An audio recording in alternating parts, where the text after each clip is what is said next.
This might be a quick one, it might not be, but I hope it is. This is a Hitachi TRK-8110E from about 1979, 1980.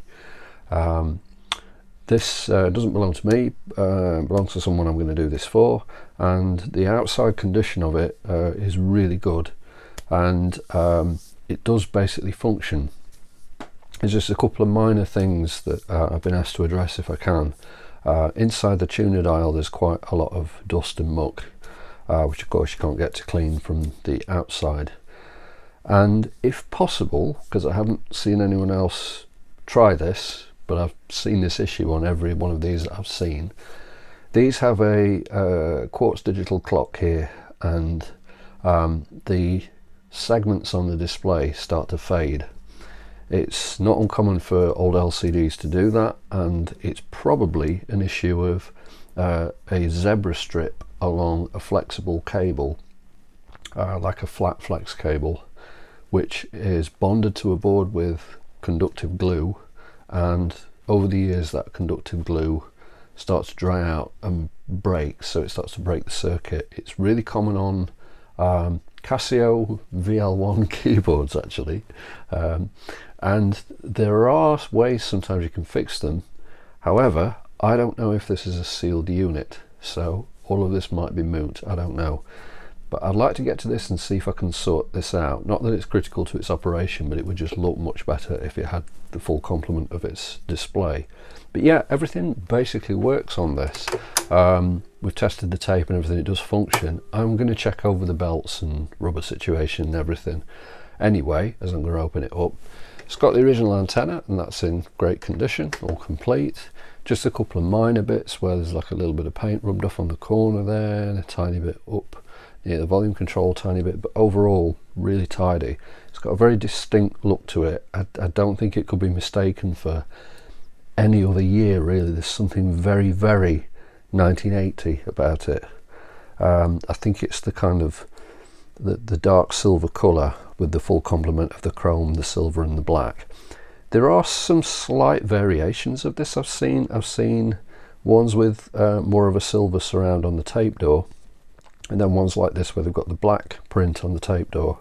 I don't think there's any major difference other than cosmetic. But yeah, so we're going to get this open, see if we can get the chassis out, see if we can get in to clean this, and see if I can see if we can do anything with this display. Alright, so it's the usual kind of thing. We'll pop the battery lid off this. It looks like, I can't remember if I've done this already or not, but there is no foam left on the inside of the battery lid. Maybe somebody's already cleaned it out. I can't remember doing it myself. But yeah, I've got some new foam to stick on that as usual, so I'll put that aside. And yes, there's a AA battery down there, because that actually powers the clock at the front. We're going to take that out. But there's two of them, and it's not from them. It is ever so slightly green. They are new because it says expires 3rd of 2027 and it's currently 6th of 2024. So there is a little bit of green on those, so maybe we can get down there later to clean that out. So let's see what we can see in this.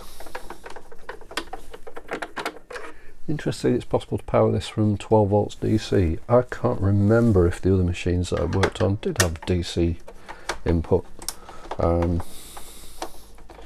That's handy if you've imported a Japanese voltage machine or something like that, I guess. Okay, we've got a short one in the middle, which is black. I almost didn't spot that.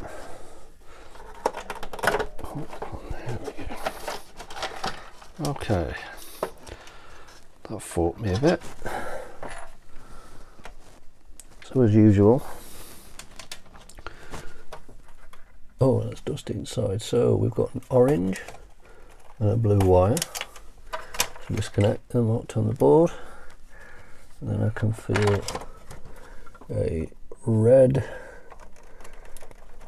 and a black.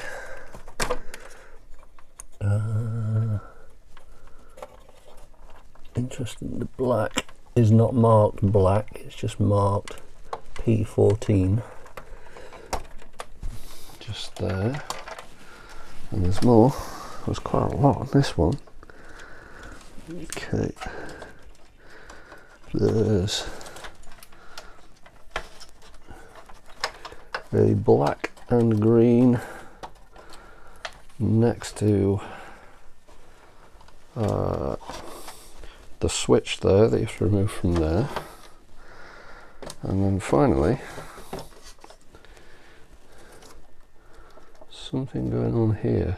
Oh, there's an inline connector. So there's a, what is that connected to? There's a blue wire just there that goes to pin 16, and then there are two connectors in line that look like they disconnect. So we've got a red to red and a white to white. That's pretty unusual. There we go.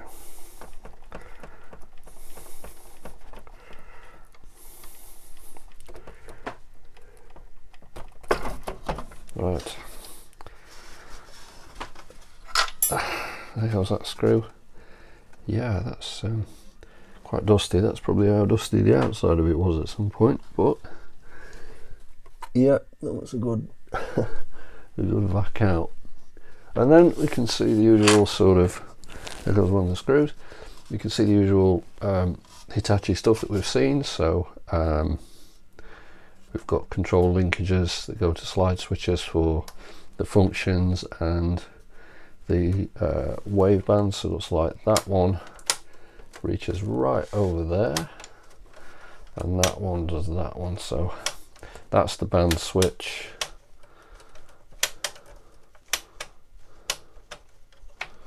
Which is a little bit, I don't think that's quite aligned properly. It's not quite properly switching to FM. Look at that.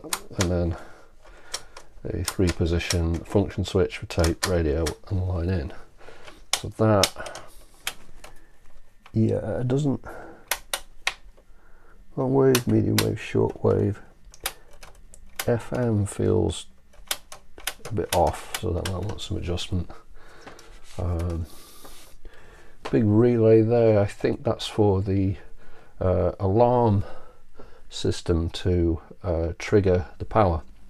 So you can use the alarm to wake it up. So I think it has a transistor, probably that transistor there, that drives the relay coil. Alright, next day with a bit more light and a bit more energy. I was so tired yesterday. I'm going to clean all this out, and I've been reading through the service manual. Apparently to get the chassis out of this there are 7 screws. I think I can only see 6, but it definitely shows 7 on the diagram. It's not entirely clear the way it draws them on the diagram where one of them is, but I think it might be down here somewhere. I think it might be in the tape mechanism. So there is one that caught me out. I realised it shows a notch on the board in the diagram, and that notch on the board is actually underneath this wiring loom. It's where some of the wires actually pass through to this side. So if I took this tie wrap off, it would be, you can just see it there, it will be a bit more clear if I took this tie wrap off, which I will do once I've got this all cleaned out. But yeah, so there's a screw hiding under there, and there's a few along the top. There's one down this side, and I think, because it shows one in another cutout of the board, which is here, which is down there through the tape mechanism. So I do think there's possibly one more hiding somewhere. So first thing we're going to do is take all the knobs off. So hopefully, yeah, that'll just pull straight off. The volume control's got a dual concentric pot, because it's got separate left and right volume controls, which is going to make it harder to get off. Might need the rubber gloves to grip that one. And then we've got the 2 on the function band switches, the tuning knob, that came off easy enough. The rest are switches. Let's put that in, which I think will come off. Yeah, they definitely should come off. Yeah, I might as well take them off. It's going to make that easier to get out. So just this one on the volume pot, if I can get that off. Yeah, it's coming. So those I'll set aside. They are very, very clean. They're pretty good. I don't think they're going to need anything major at all, but this thing is just full of dust and muck, and of course that's what's made its way into the inside of the tuner plate. So let's get this vac out. I need to do some more of that, but let's go for these chassis screws, and all the screws are the same. It's just finding them. Could be better with my magnetic one here. So these little black screws for the chassis.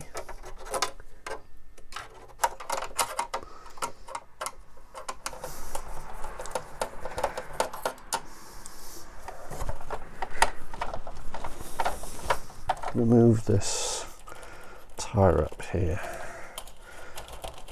Familiar with those from the last Hitachi I worked on.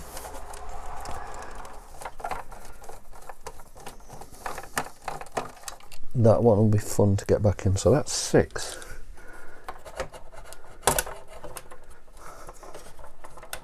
No, that's loose. Why does the service manual mention 7 then? That is 6 screws.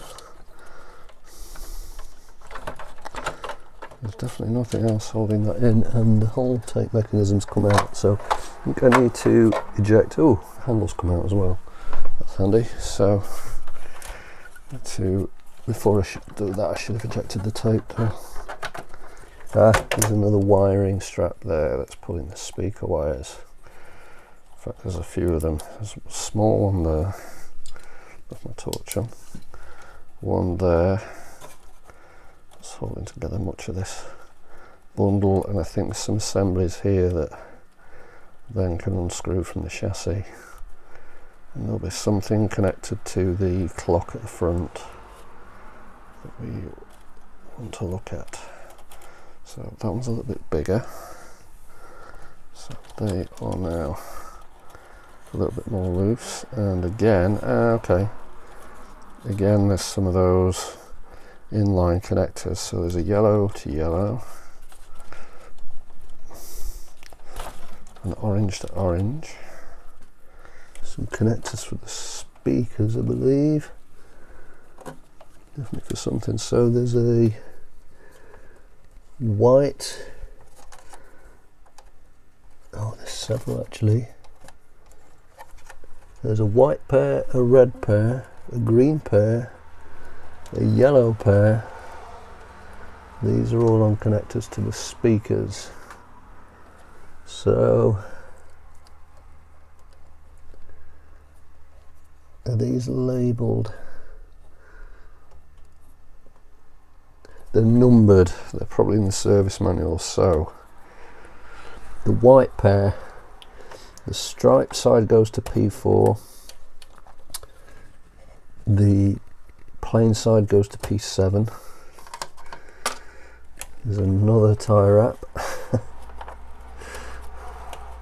This is a bit more complex than the slightly later models where they just use connectors. Another small tie wrap. We've got a red pair. The striped side goes to P5. The plain side goes to P6. Green pair, the striped side goes to P8, and the plain side goes to where it just says green, GRN. And then the yellow pair, the plain side goes to yell, the striped side goes to P10. So I think that's the speakers disconnected. Everything else should go to the tape mechanism, I believe. We've got the headphone connector as well. Got it. Whoa, that was tricky. That was definitely catching on something. All right. So yeah, lots of muck on the tuning plate and the clock.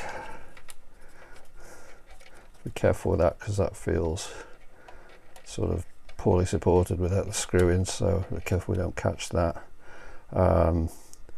Cool, so it looks like I should be able to get the front face off the clock that way, and maybe then I can look at the issue it's got.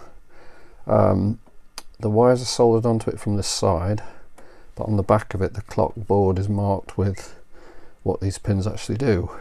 There's lots more muck to get out, so if I can just stand that up, let's continue vacuuming that out. Before we do, we'll take those off. They're gross. There's none around there. There's this mute button and a spring underneath it, I think. Does that come off? That doesn't feel like it's going to come off in a rush, so that's fine. Well, they definitely work, don't they? Look how clean they are underneath. I did take the two black plastic linkages out as well, so I'm going to continue with the vacuum. I think the only remaining connections are to the headphone socket and the, I think it's the mic mixing board at the bottom. They're soldered in, but those boards unscrew, so I think we can take out these silver screws and just pull these straight out. There's the black knob on the back of that, isn't there? I wonder if that will come straight off. There's two silver screws there, and then there's the one on the bracket that holds the headphone socket in, and then this should lift the chassis free, because this is going to have to be taken outside and blown out, I think, because it's still pretty gross. So little silver screws.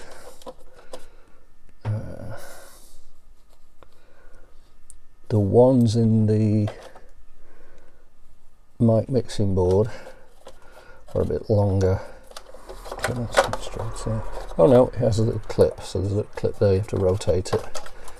It lifts out, and then there's a grounding wire tied to this piece of cardboard, which is, I think, a shield for mic mixing.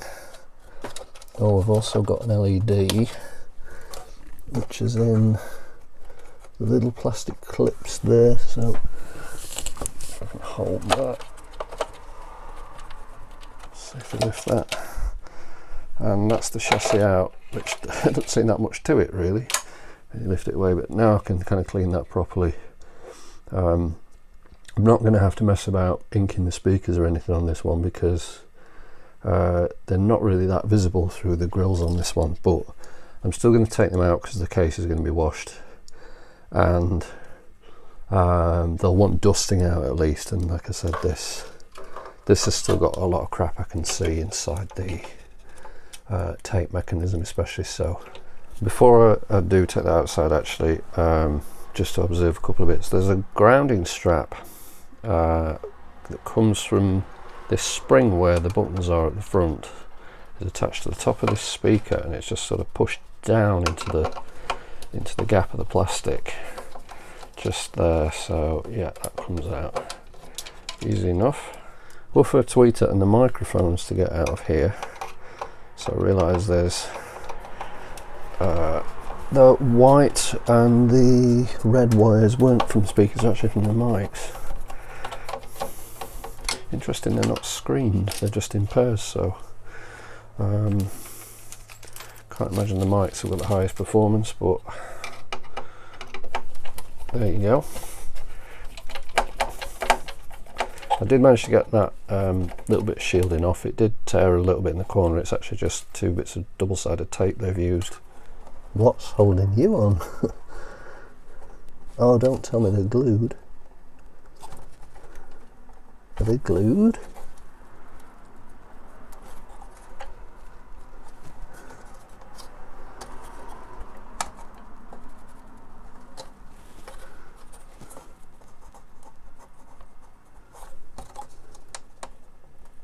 What? I don't remember the service manual mentioning glue.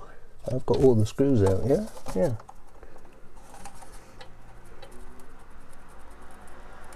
Oh, there we go. Wow, they're dusty. Were those just stuck? It's only the top layer of the cardboard gasket, so it's not a bother.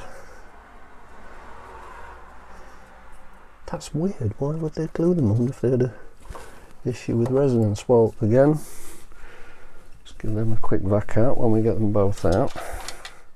So is this one going to be the same? I've never seen that before, at least not when they've got screws. On some really cheap 90s stuff they'll probably be glued completely, but glue and screws is a bit unusual. This one too. Oh no, that one was not quite so glued. Either that or someone's cleaned it with something and it's gone really sticky and it's seeped inside.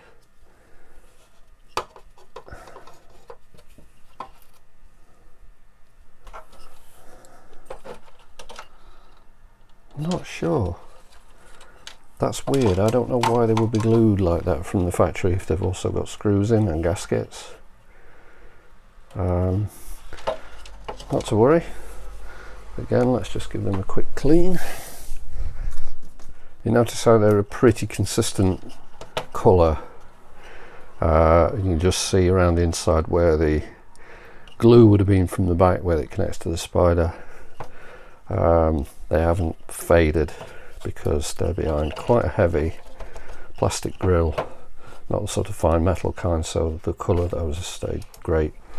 And the mics, it looks like they're on little rubber sort of bumpers where these foam pieces are just stuck, and again there's some glue on the back there that's perished. There's these little foam pieces that are just stuck on the back of the mics. That one's stuck a bit better. We'll take those out, glue them back in afterwards. So there. No, the ones in the tweeters are a bit shorter. Yep, let's pull out. So we've got the white one on the left, red one on the right. And all of that we'll move aside. Brilliant, that leaves us with the bare cam in it. And that's the mic mixing knob at the front. So now that can be properly washed out. Just noticed as well what was left over was this tiny little white plastic clip that's broken off the edge of something. It's yellowed front and back, but the very edge of it's white.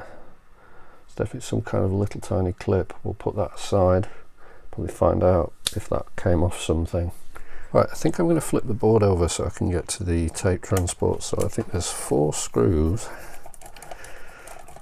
that hold this in. That one is longer.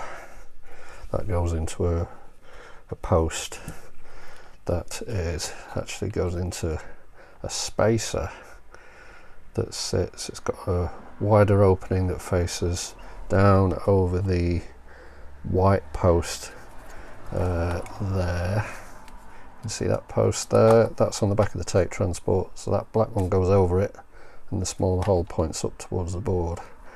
So now that we've got those, yeah, we can get to the back of the transport, and it's the same transport pretty much as the AT80 that I did.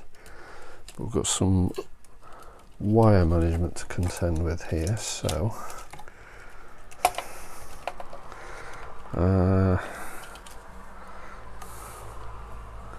underneath there is a wire clip there. I think we'll have to undo everything from that kind of one by one because it's quite flat. And actually, normally a little bit twisted around. Oh, you can bend it up a little bit. There's also two wires there of the tape transport, and that will be the probably the record and play head, if not the erase head, on that brown wire. What's really holding it back? It's like these, isn't it?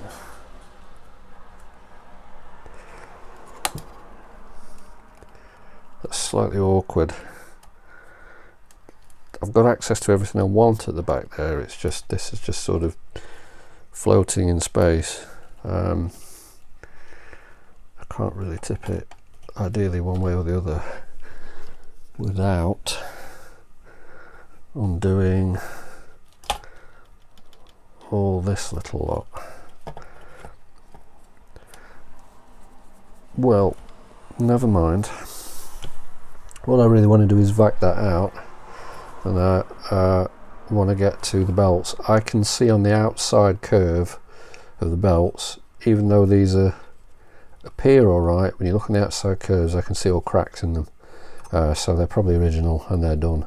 We've got our idler tyre there, and interestingly there's no idler tyre around this one like there was in the 8080, but there is of course on the inside of the take-up wheel, because that's actually what does the take-up course. So yeah, those belts look horrible, so I'm going to take those off and take the flywheel plate off. It's actually only two belts in these. There's there isn't the third one like there is in the 8080, so but they use the same flywheel. So that's the main motor belt. Yeah, that's done. And then the counter belt, which isn't as critical, but it'll be nearly done. So yeah, they look terrible. That will give us better access to cleaning up all that muck out of there, and then give all those grooves and everything clean, get some fresh belts in there, get these idler tyres cleaned and renewed as well. See what condition the feels quite hard. See what condition the take-up idler tyre is. I'm just going to have to hold the board there like that, unfortunately. I think without taking all this out, I'm not going to do it at the minute. I don't get a lot of leeway, so I'm just going to have to carefully balance it. One thing I am noticing is that the idler tyre on the take-up reel, as I'm cleaning it with some rubber cleaner, is actually slipping. So I think that's dried out, because I think it's actually it's got no grip on its own pulley. This is the same problem I think as we had on a recent one I've done, a scrap parts machine. I think I'm going to have to replace that because it will have dried out. Let's pull the flywheel and be careful to catch the washer on the other side.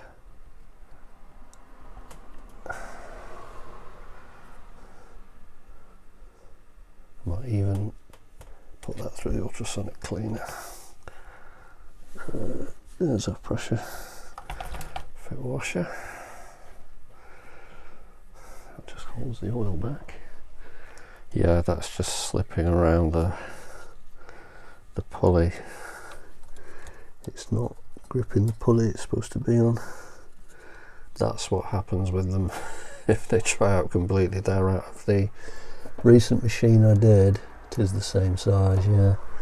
And there's another one, again it's just sort of dry and it causes them to shrink a bit, I think, and lose their actual grip on the pulley.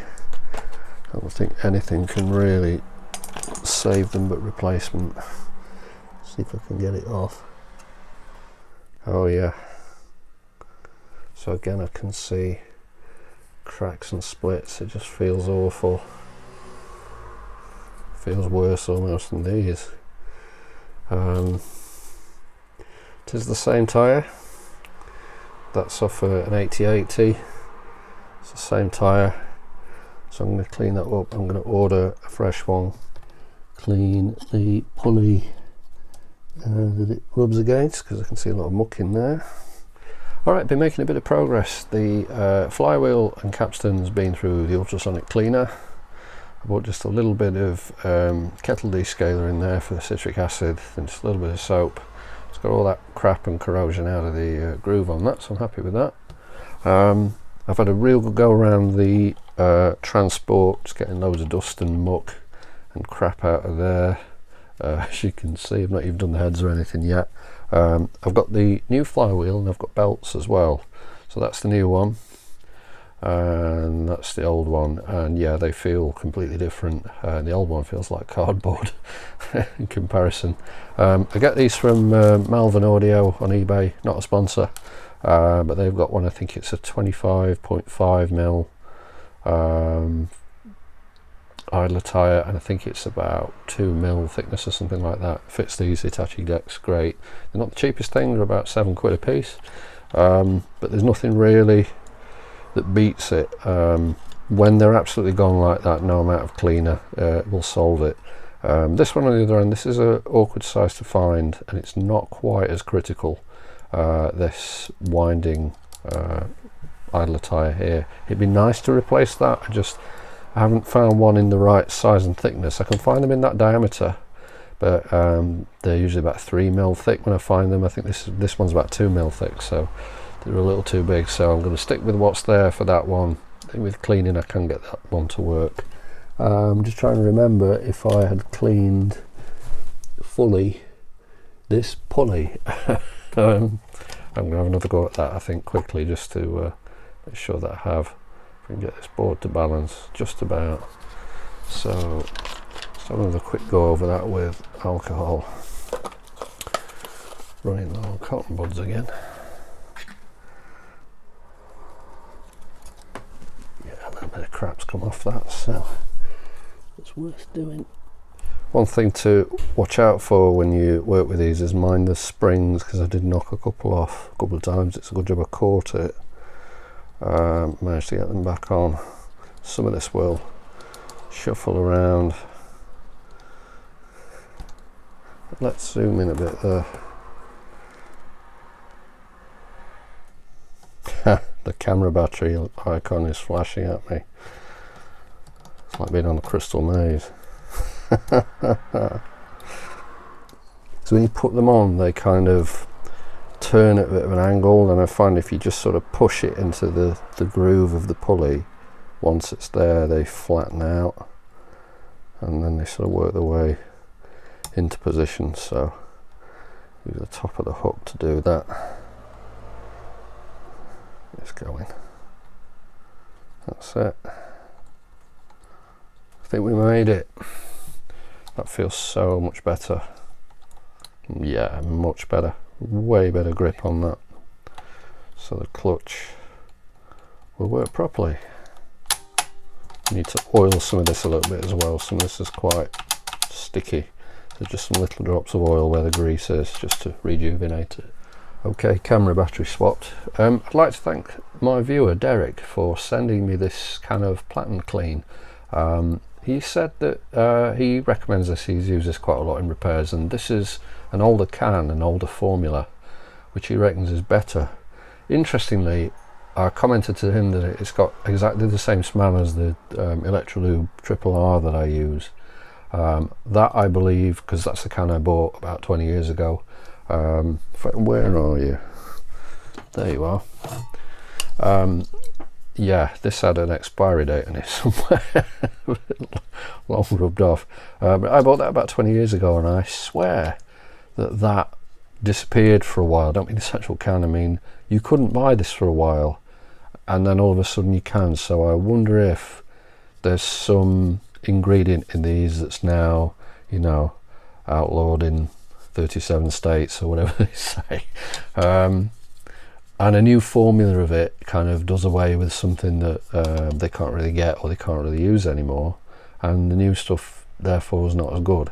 So yeah, I've always used this triple R for doing my best to restore rubber, but it won't work miracles. If rubber's shrunk and cracked, there's nothing really you can do about it. He apparently used to use this for platens on business machines and printers, and I know you can do that with these as well, because obviously an entire platen is expensive to replace and does get a lot more wear. But these little tyres, yeah, they just come into an age where there's a certain amount you can do with that stuff, but yeah, it's not perfect.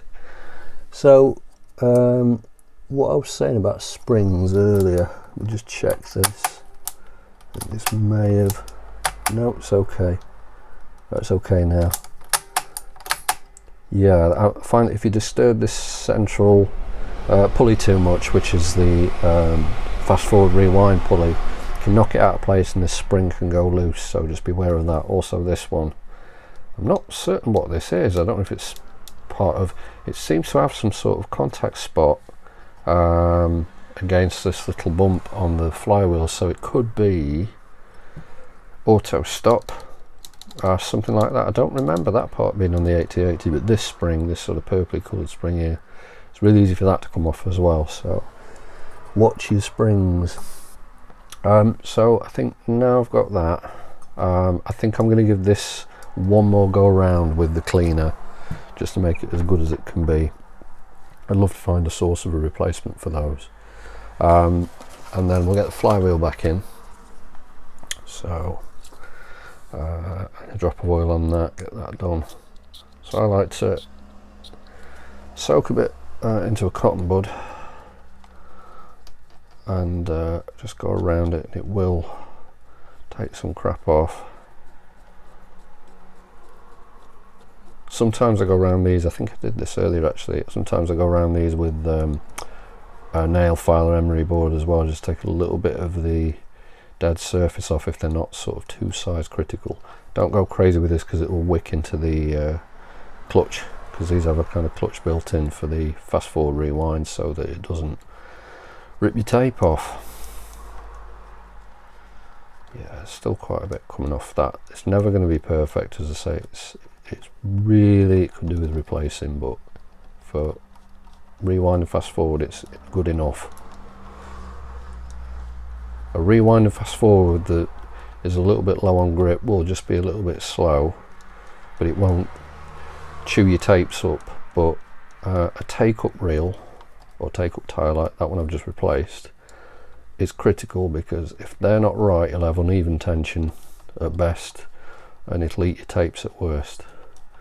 And there's just no point. If you're going to change the belts, don't leave a crappy take up tyre in there, because the clutch won't work properly, as I always keep stressing in these. If you're going to do one, you might as well try and do them all. I just wish I could find one for these so I could replace this tyre, but as I say, because it's only rewind fast forward, as long as it works enough, it's not as critical as the take up one. But that should see quite a bit of black coming off that. I could do this till the cows come home, but I just want to get that good enough to rub against the flywheel and then let it dry before you put everything back together. Otherwise it'll just smear all over this and slip worse than it did. So that was on there. That's the top for that. We'll let that dry, and then I will get the flywheel oiled, put back in, the washer put back on, and I'll unpack the new belts after washing my hands, get the new belts on, and then I will, I think, desolder the positive wire from the motor from the board, hook some power into the motor, and check the operation out. Oh, we need to do a little bit of oiling, don't we, while that's drying.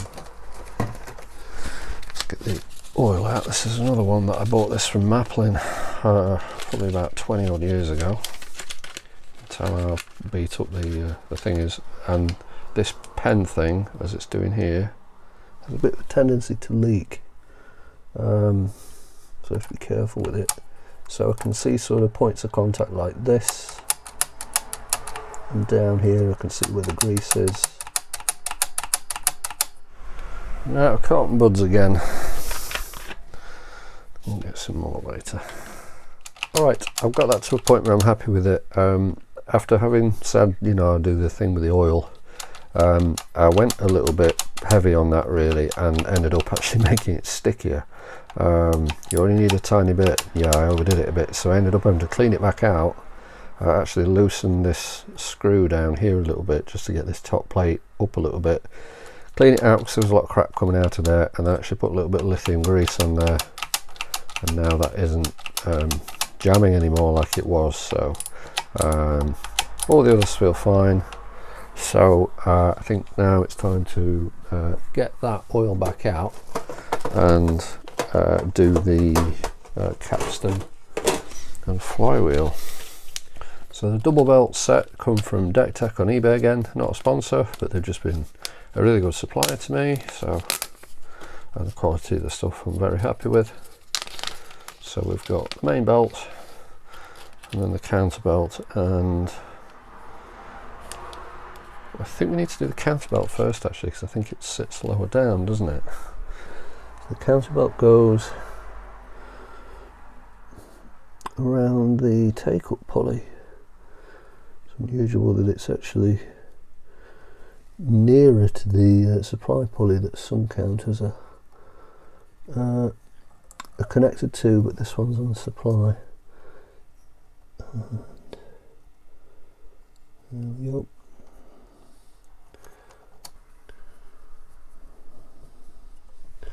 Cool. Happy with those two. Yep, you can see everything running smoothly there. And yeah, that's the clutch working. So let's just feel that.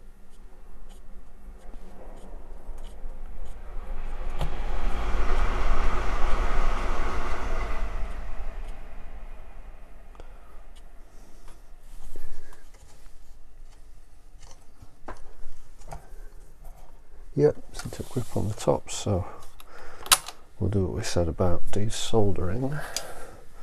So I don't want to put power to the board while it's flapping around, so lovely.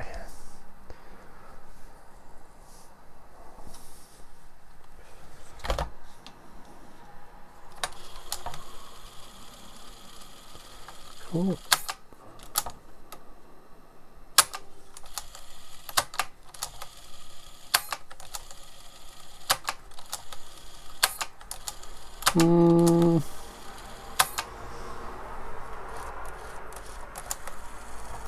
There's something off there.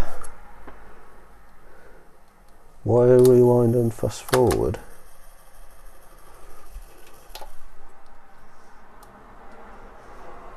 Is it this? Yeah, something's off because this is flopping about. The spring's disconnected. Damn, am I going to be able to get that back in? Where the flywheel's still in. Alright, panic over. What it was is this lever here was raising up.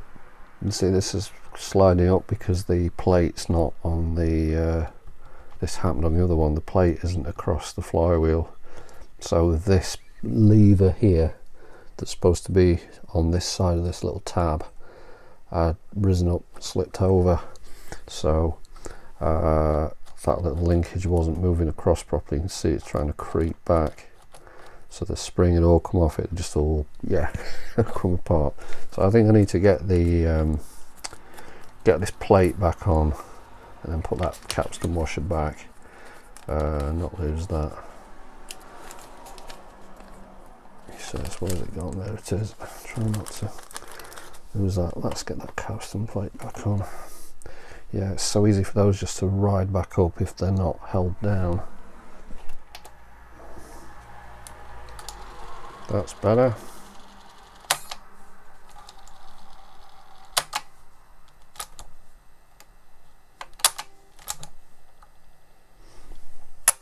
I've got play. Oh, I have, yeah, I can see it. I've just put a tiny drop of oil in the motor bearing. I'm just going to let that run a little bit. All right. Back with the important stuff. So with the last cotton bud out of the old set, I've done the pinch roller with the rubber restorer, and it's not the greatest pinch roller in the world, but it's not the worst. People get a bit hung up, I think, about conditions of pinch rollers sometimes, that you just have to judge it. You know, this is not a Nakamichi Dragon. Sometimes people get a bit like, oh, you haven't changed the pinch roller. You know, it doesn't always matter. Like I say, you just have to judge it by, you know, how well it's working, what it is, and if you want to change it, you can change it. I've definitely had some on 60s reel-to-reel tape machines that were absolutely shot. They definitely needed changing, but I don't think it's necessary to feel that you've got to change every single one that you come across.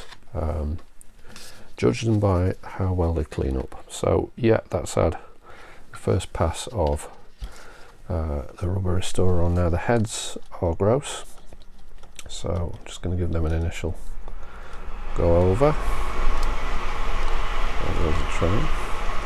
So that linkage I was talking about earlier, it is, you can see there, it is an auto stop.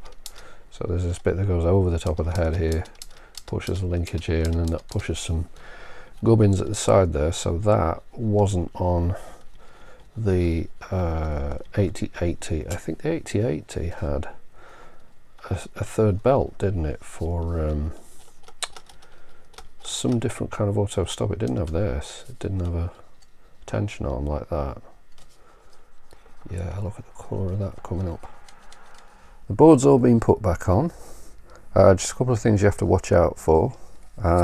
Down here where the top of the record play switch is, the metal tab from the mechanism, you have to make sure that it goes over the top of the switch. Sometimes you have to push the white part of the switch down to get it through that hole and into position.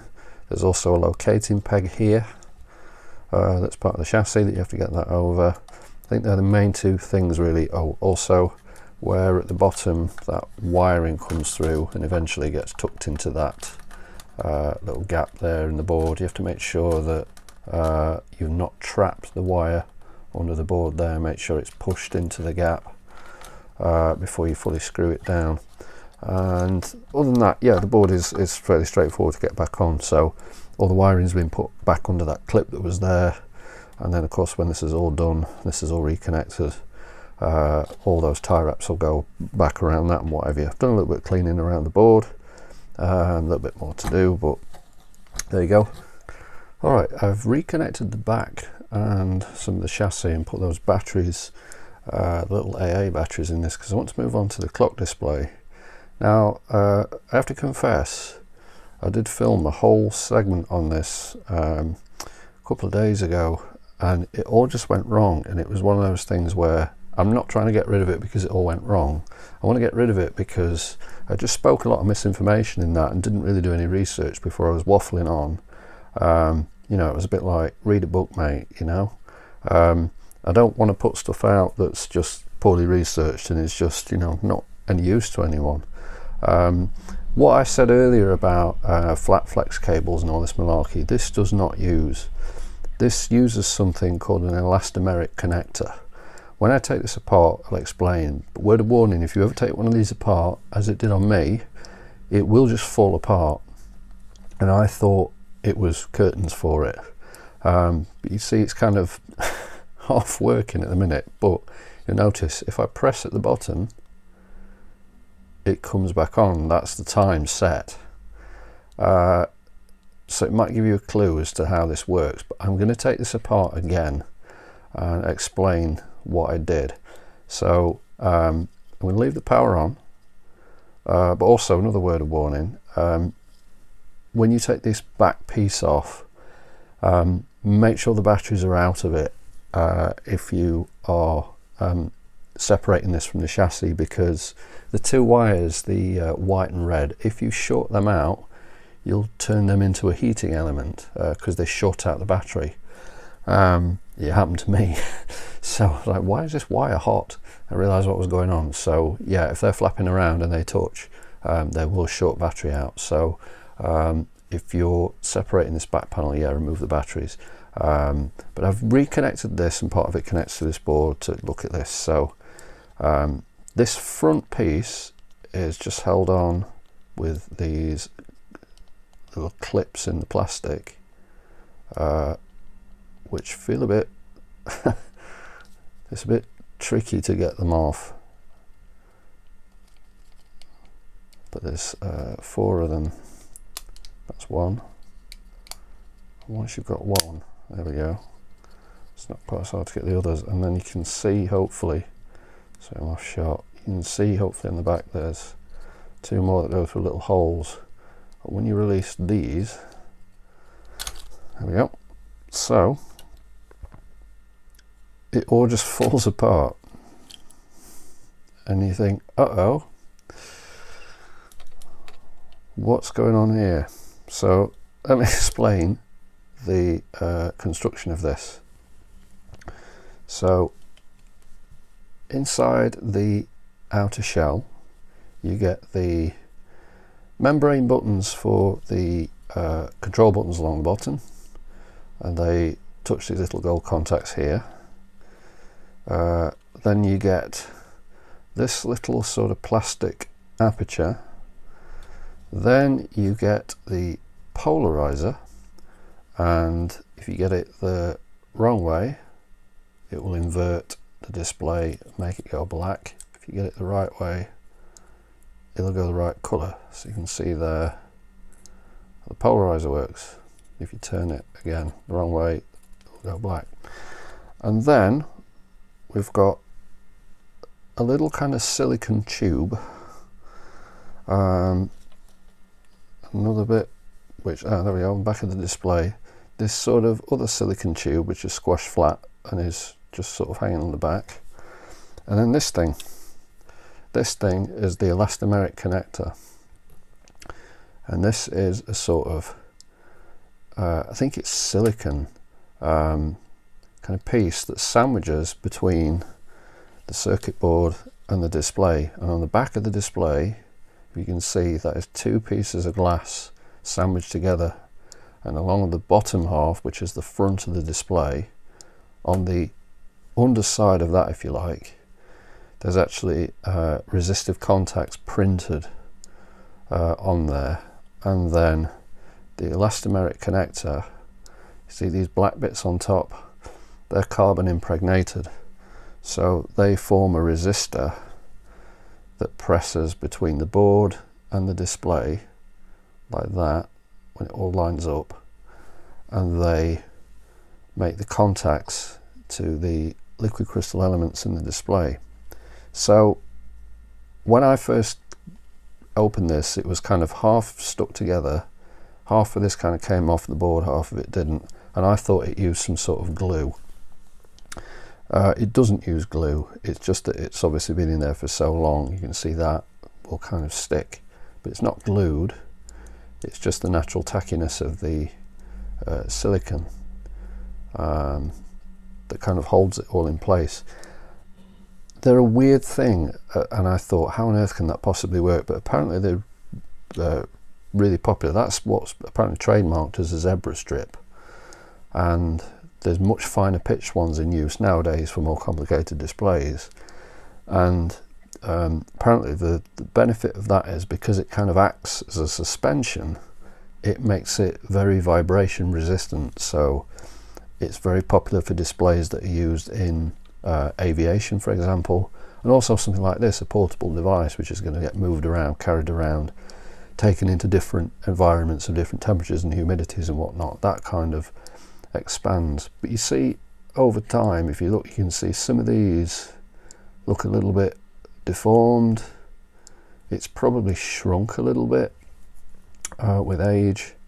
So the display front here kind of holds it all to a pressure against the board, but that, because it's sort of been squashed over the years, is probably shrinking a little bit and starts to lose that connection between the display and the board, which is why the displays all go out. And when you apply that pressure, you get the contact back.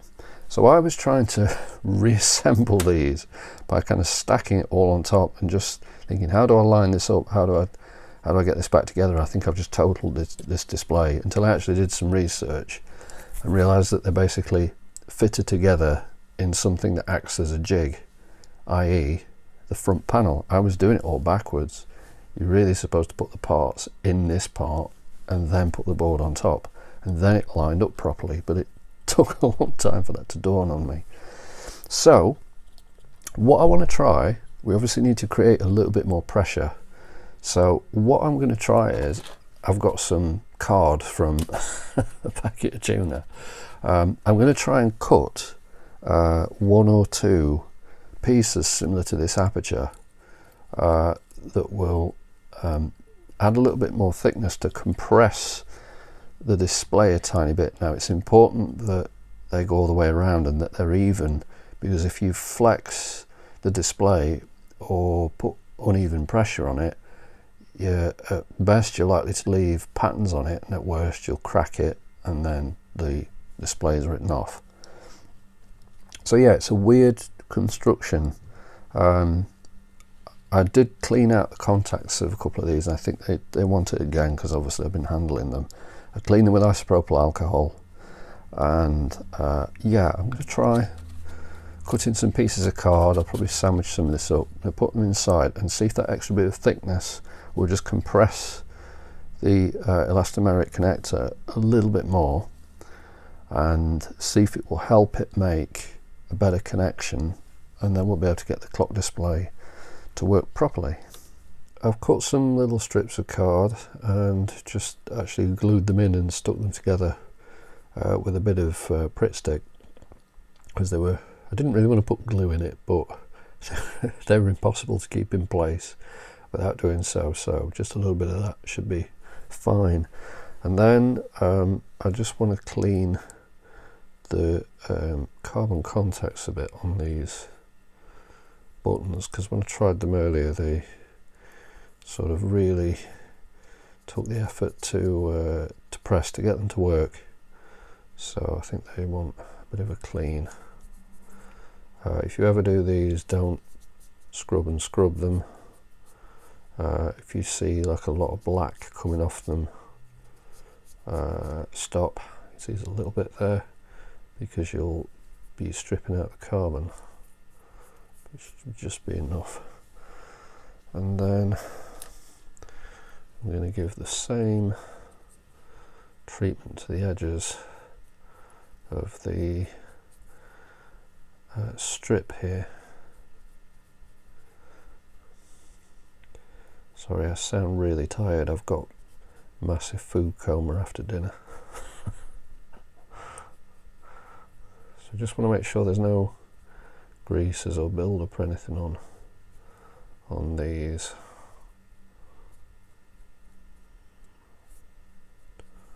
No bits of fluff or anything on the edges. So it's like the side I've got right there is the side that needs to face down in this when we put it down, so if we flip it the other way it will invert it. So we need to put the little aperture in there first. Then again, polarizer that way. It goes with the carbon bits at the top, and then this little tubular bit sits on top.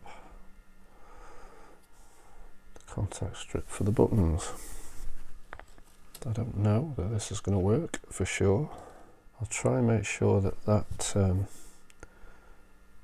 support piece there is over the top of the contact strips. We'll do the bottom one first. Almost. Almost. Try flexing it around a little bit. Oh, oh, it's not bad. I got one of the buttons caught. So at certain angles, and you can see a couple of them are a little bit weak. It's a bit touch and go, but it's better than it was. Alright, I think I'm going to leave it to settle for a bit. I've set the time. It seemed a little bit fast at one point, but I think that's because I was holding it, so I was warming up this crystal on the back. But I'm going to leave it to settle in temperature and pressure, considering we've just stuffed some bits of tuna chunks packaging in it. It's looking much better. It's not perfect, but it's going to look much better, I think, in the front of the unit if that's basically functional. And I've got some work in the meantime to do on the front casing, a little bit of polishing, and a couple of other things I want to address on there while I leave this to settle. But if this stays like this, I'm going to call that a win, especially after it falling apart a couple of days ago where I thought I'd lost the display completely. There is a little bit of a ring around that reflector on the back. That was always there. I think that's probably just fading of the glue. Again, it's a 40-odd year old display, but it's cool if I've managed to get it this far, so I'll call that a win. Still good. I think that'd be fine. Again, in certain lights, some of it's a little bit odd, but that's good enough to me, and I think once the cover's on and everything, it'll be fine. Got to make sure I've got last of fingerprints and such off this tuna faceplate before it all goes back in. But yeah, I'm hoping that should all be good. Just making sure I haven't just jammed my hand in there and loosened the belt. No, it's fine. So I need to move this out of the way now. Slightly awkward, but see if we can do that, because I want to get the case back on the bench. So I've given the clear window here a polish with my usual Maguire's Plastex. I've got a bit of a technique what I do now where I put some masking tape around the edges, just as close to the edge as I can before I do it, because I find if I just kind of polish that with wet polish, the dry polish will get stuck in the very edge, the kind of gap at the edge, and it's so hard to get out. It just looks awful.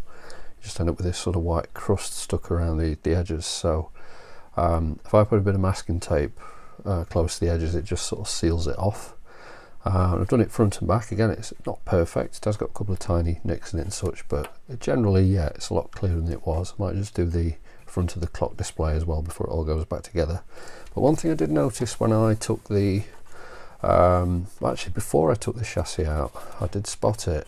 There's actually a crack in the casing down here. It may be a little more obvious if I can get the right angle on it. Can you see that there? There's a crack in the bottom of the casing there, and I think if I can glue that and get that together, it's on the bottom as well, but I think we should be able to get that almost invisible.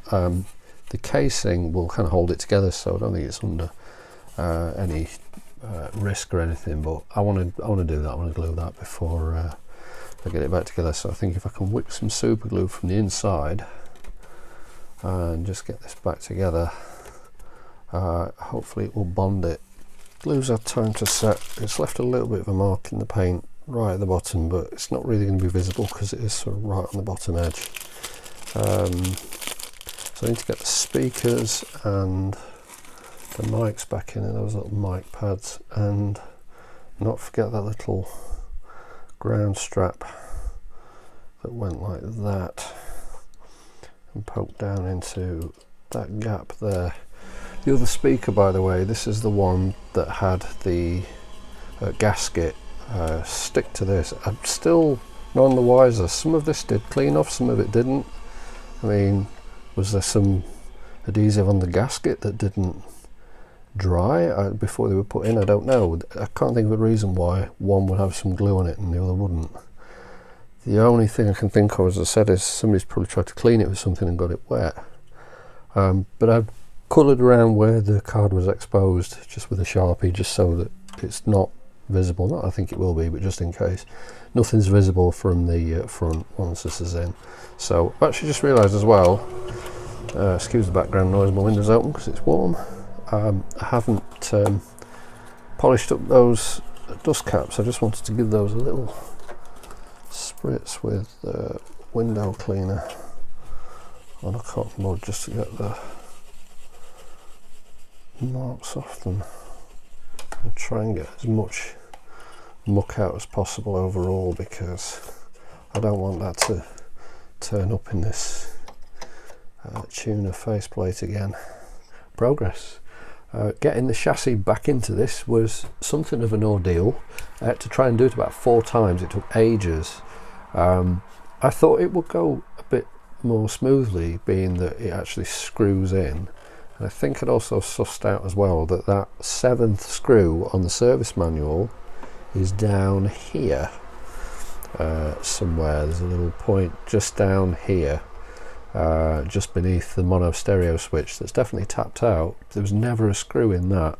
I don't think it's that important because there's a screw right above it, so I guess they must have just thought, let's cost reduce this by 1 screw.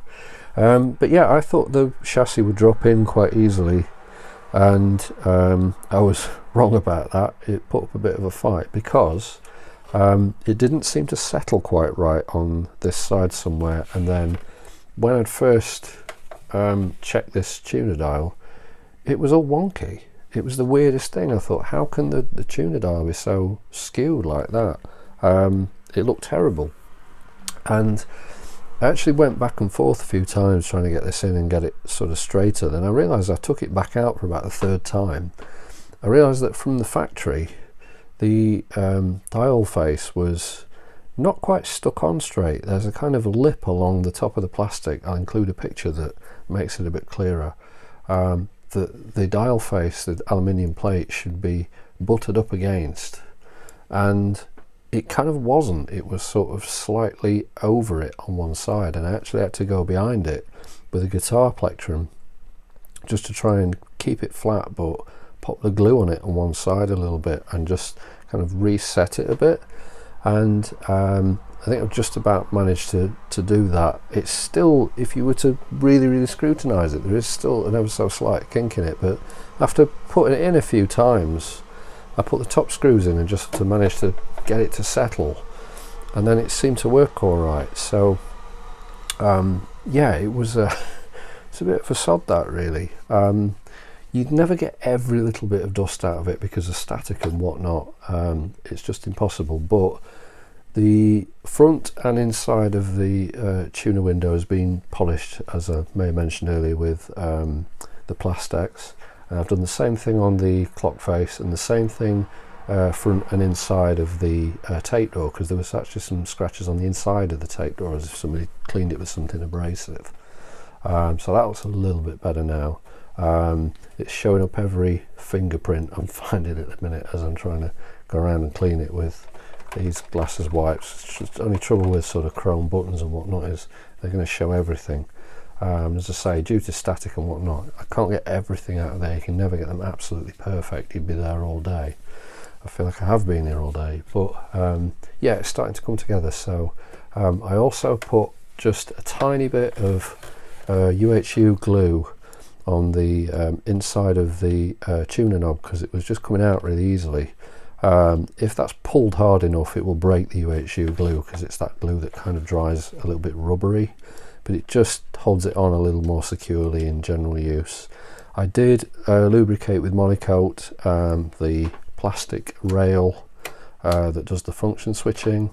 and I did put a little bit under this assembly here as well for the band switch, so that still sometimes in the FM position it feels a bit, I don't know, a bit soft, but I think it feels better than it did. I've removed the old glue from the battery door and put the new foam on there. I used some double-sided tape to stick the screening plate back in, soldered the wire, routed the wiring through for the mics and the speakers. So I think, as I say, I've got wire dress to do, get all those tie wraps back on. Never did find out what that, wherever it's just gone, that tiny little bit of white plastic came from. It might have even been nothing to do with this and it just found its way inside. But never found out what that was at all. I did power test it, important bit I didn't mention. Tested the chassis from the mains power supply, tested the radio and all the switches, tested the tape deck, cleaned the pinch roller a little bit more. You're able to do an alignment from the front. I think it will actually be alright. These are not speed adjustable. As the 8080, the motor is internally calibrated. There's no way to adjust speed on them, so the speed is what it is. It seems okay, it seems fine, but we'll just have to live with what we've got there. And yeah, the dial face, now it's sort of evened out, is looking much better. The clock's back off at the minute because the back isn't connected. So just for the final comparison shot before the back goes back on, hopefully you can tell that it's a lot less gross than it initially was. So I want to make sure these are all locked in place properly, all the wire dress is sorted. This one was a bit tricky because I realised it was actually, again from the factory, it was bent the wrong way around. These little stubs that stick out here, I think they're for sticking in a board if you want to put a hole in a board and tack a wire along the edge of a board to secure it. Well, it was facing inwards, so it was sort of pointing into the bunch of wires, and it was hard to sort of spin it round into place because, yeah, it was pointing the wrong way. So that one, that one, that one, and that one, I've just got those two to reconnect to the clock. For the back panel is the aerial connector and the power connector. So I think 6 connectors or 5 connectors that come off the back panel, and then we're just about there. Alright, back at the useless barbecue again. I'm wearing a dead cat thing over my microphone, so I hope we don't get wind noise today, because there is a little bit of wind and somebody who's angle grinding for dear life somewhere down the road. But anyway, yeah, all back together. I've just stuck a 12 volt battery on the back of this, just on the DC socket, so I can demo it outside to get the best radio reception. It's all come up really nice. One caveat with the clock, I found out last night the time set buttons don't work. You can't technically set the time but that is displaying the right time. So how have I done it? Well, really simple. You wait until the turn of midnight to put the batteries in. I don't know if I've made it clear that the clock runs exclusively from 2 AA batteries. It doesn't matter if you run the whole thing from batteries, if you plug it in, if you turn it on or off. As long as there are 2 AA batteries in that slot, the clock will stay running, and if they're good quality batteries, they'll last for ages. So if you put them in at midnight, it will start at midnight and it will roll around perfectly. So for the sake of it being on display and just looking complete and clean, which was the objective of doing this, we've won. Considering that display fell apart on me the first time I tried to repair it, I'm really happy that from the outside at least I've managed to make it function. As I'd said earlier, because there's a lot of chrome going on, it does show up every mark I'm handling it, but yeah, quite a smart looking unit. I've noticed the tape door has a bit of a tendency to sit a little bit wonky because the spring's only on one side. I've got a Sony machine that does this as well. Just a minor cosmetic thing. If you just sort of push it back down, it straightens up again. Doesn't affect the performance of the machine. There is a bit of head wear on it, I'll admit. If the owner was keeping this as like their only unit, I would probably swap the head for a new one. I'd have to try and track something down, the right impedance and everything. So the tape deck's not perfect, but as a general player it's fine. The owner's got 2 of the machines that are higher spec than this if he really desperately wants a tape player. But for this, just as a runner, It's nice and tidy, it's nice and clean, it does function. It's got new rubber, which I think is really important. Got all the muck out of it. It does function. So let's just tune in the radio. In fact, we'll do a band sweep just to see what the sensitivity is like. Bring the volume up. Still the man who's got the best music. And I'm thrilled to be taking over Pick of the Pops on Radio 2. It's not All change though, the time is a non-mover.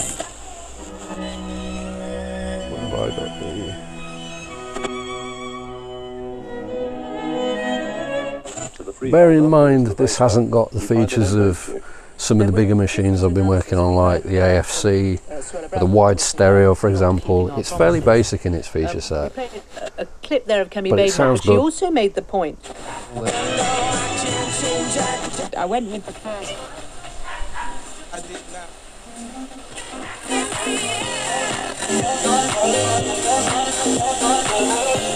The stereo is still nice and clear on it. It's not super wide.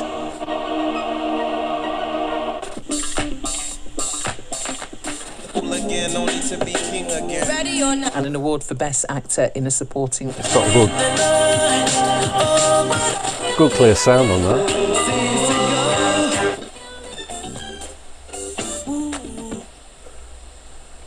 Yeah, without having the AFC, you can see some of those stations vary a little bit in volume. But you can compensate for that. And then if we do that, And then we will the cassette player. But I presume when it's talking about just pop a cassette promises in there. being made, they're over things like Switch to tape.